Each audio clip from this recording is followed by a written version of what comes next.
আসসালামু আলাইকুম সম্মানিত দেশবাসী, যে জায়গা থেকে দেখছেন সবার কাছে অনুরোধ থাকবে আজকে জুমার নামাজের পরে সবাই একটা আমাদের বন্যায় প্লাবিত এলাকাবাসীদের জন্য একটা ফান্ড কালেক্ট করব। ইনশাআল্লাহ আপনাদের বিশ্বস্তত জায়গায় ওই ফান্ডটা আপনারা পৌঁছে দেবেন, এই আমার মুসলিম জনতার কাছে বিনীতভাবে অনুরোধ থাকবে। আসসালামু আলাইকুম।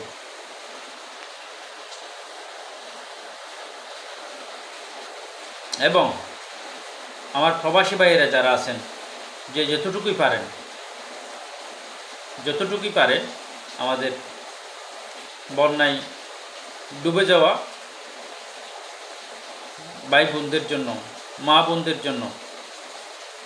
বোনদের জন্য আপনাদের যতটুকু সম্ভব ওনাদের জন্য সাহায্যের হাত বাড়িয়ে দিন।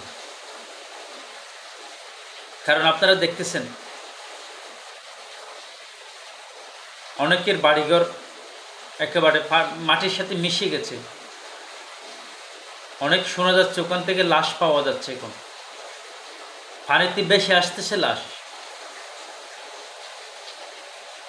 তাই আমরা যে ওরা যে বেড়িবাঁধ খুলে দিয়েছে, ইন্ডিয়া যে বেড়িবাঁধ খুলে দিয়েছে, সেটার জন্য বিতর্কে না গিয়ে আগে আমাদের মা বোনদের রক্ষা করার জন্য চেষ্টা করি।